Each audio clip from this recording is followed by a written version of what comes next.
आज की modern neurosurgery से अब सोचिए लगभग 900 साल पहले, जब बिजली तक नहीं थी, एक फारसी दार्शनिक कुछ ऐसा कर रहा था जो आज भी सुनने में नामुमकिन सा लगता है।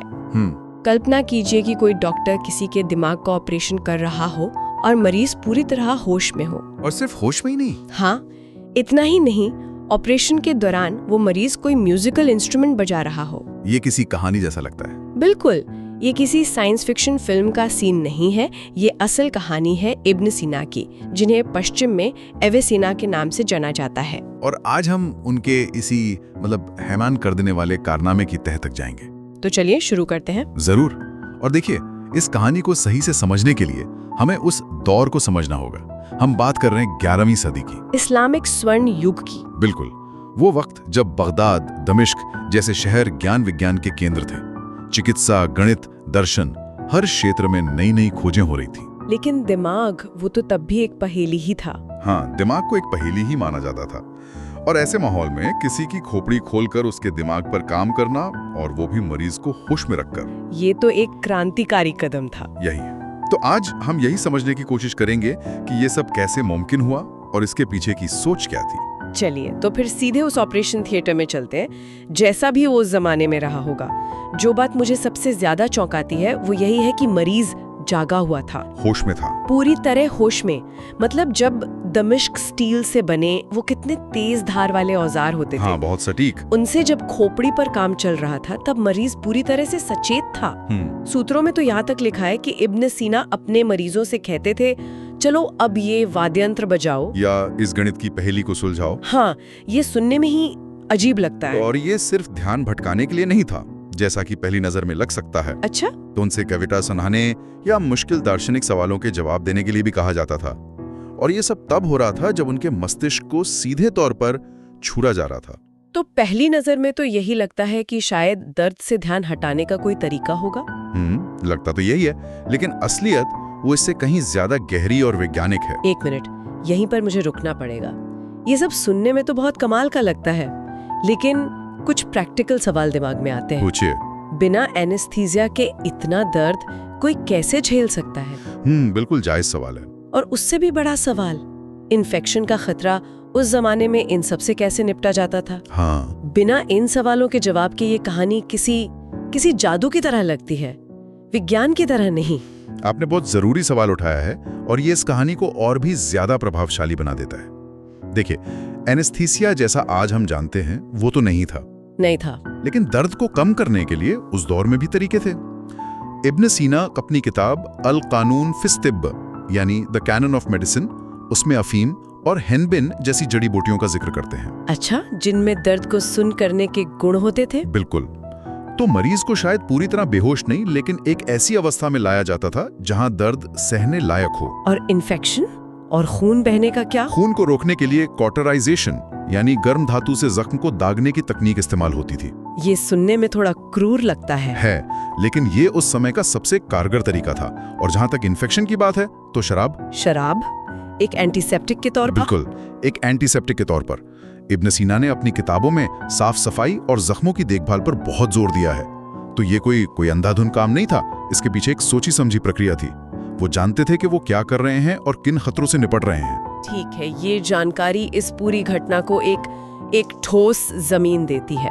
तो वापस उस सवाल पर आते हैं कि अगर ये सिर्फ मरीज का ध्यान भटकाना नहीं था, तो फिर मरीज से ये सब करवाने के पीछे असली मकसद क्या था?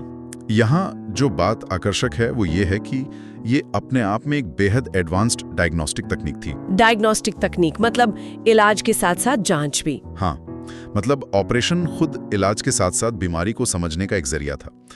इब्न सीना के लिए मरीज की हर एक प्रतिक्रिया, हर एक छोटी सी गलती एक जरूरी डेटा पॉइंट थी। Data point? आप कहना चाहते हैं कि मरीज की गलतियां उनके लिए एक तरह का नक्शा थी? बिल्कुल। आप सोचिए, एक मरीज कोई धुन बजा रहा है और जैसे ही इब्न सीना दिमाग के खास हिस्से को छूते हैं, धुन बिगड़ जाती है। अच्छा? उनके लिए ये एक सिग्नल था। अच्छा, तो दिमाग का ये हिस्सा रचनात्मकता या संगीत की समझ को नियंत्रित करता है। या मान लीजिए कोई मरीज कविता सुना रहा है और अचानक उसकी जुबान लड़खड़ाने लगती है, तो वो समझ जाते ये भाषा का केंद्र है। वो असल में रियल टाइम में मस्तिष्क के फंक्शन को मैप कर रहे थे। ये तो कमाल है। मतलब वो एफएमआरआई जैसी आधुनिक मशीनों का काम सिर्फ अपने अवलोकन और मरीज की प्रतिक्रिया से कर रहे थे। एक तरह से हाँ। ये सिर्फ एक ऑपरेशन नहीं था, ये तो इंसान की चेतना पर किया जा रहा एक लाइव एक्सपेरिमेंट था। सही कहा आपने।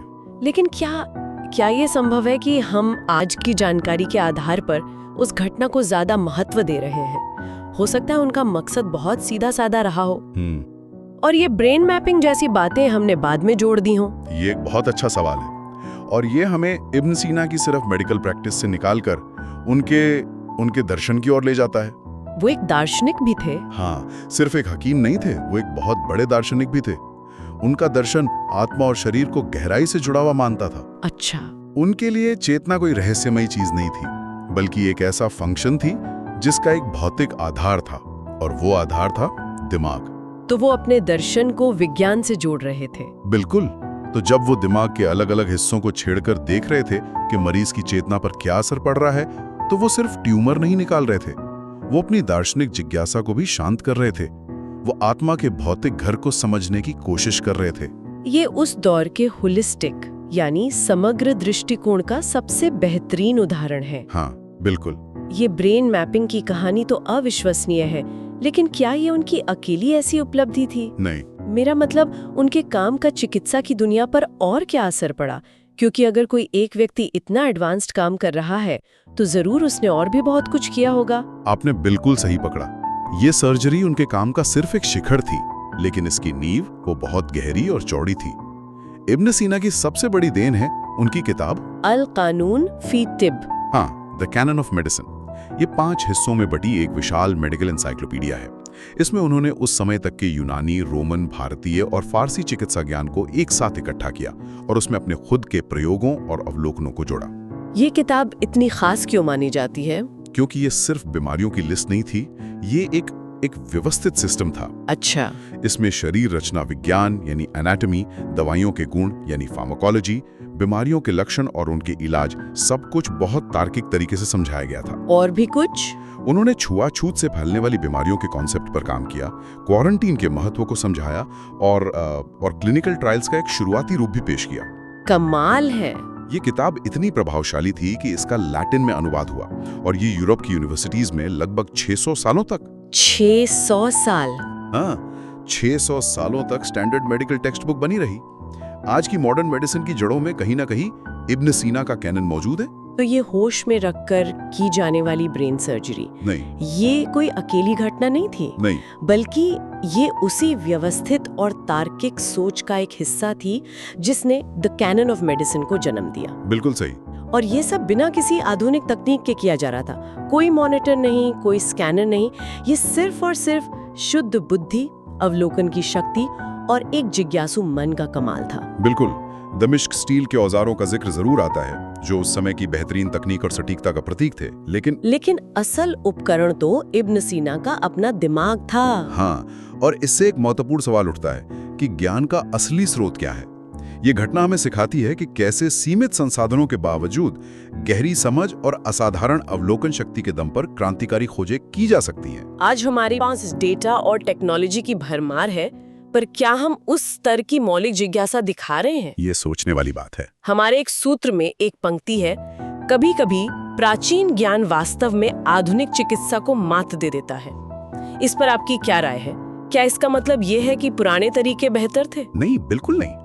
आज की सर्जरी कई ज्यादा सुरक्षित, प्रभावी और कम दर्दनाक है। हमें उस दौर को रोमांटिसाइज नहीं करना चाहिए। सही बात है। लेकिन उस पंक्ति का भाव ये है कि हमें ये नहीं भूलना चाहिए कि टेक्नोलॉजी सिर्फ एक टूल है, एक सहायक है। असली खोज तो एक जिज्ञासु दिमाग ही करता है। इब्न सीना की सफलता टेक्नोलॉजी की नहीं बल्कि उनकी सोच की सफलता थी। हाँ, जो उस समय कोई और नहीं पूछ रहा था। उन्होंने शरीर और चेतना के रिश्ते को समझने की कोशिश की। एक ऐसा सवाल जो आज भी विज्ञान और दर्शन के लिए सबसे बड़े सवालों में से एक है। तो इस सब का क्या मतलब है? अगर हम आज की इस पूरी चर्चा को समेटें तो इब्न सीना का ये साहसिक प्रयोग सिर्फ एक सर्जरी नहीं था। ये होश में रखकर ब्रेन सर्जरी के जरिए मानव चेतना का एक जीता जागता नक्शा बनाने की एक क्रांतिकारी कोशिश थी। बिल्कुल। और ये सब उस दौर की सीमाओं के बावजूद सिर्फ तर्क अवलोकन और हिम्मत के दम पर किया गया। ये विज्ञान के इतिहास का एक ऐसा अध्याय है जो हमें याद दिलाता है कि इंसान की जिज्ञासा किसी भी तकनीक से ज्यादा शक्तिशाली है। बिल्कुल। और अंत में मैं श्रोताओं को एक विचार के साथ छोड़ना चाहूंगा। अगर 900 साल पहले बिना कंप्यूटर, बिना स्कैनर, सिर्फ अवलोकन और बुद्धि के बल पर इब्न सीना इंसान के दिमाग के अंदर चेतना के नक्शे बना सकते थे, तो आज जब हमारे पास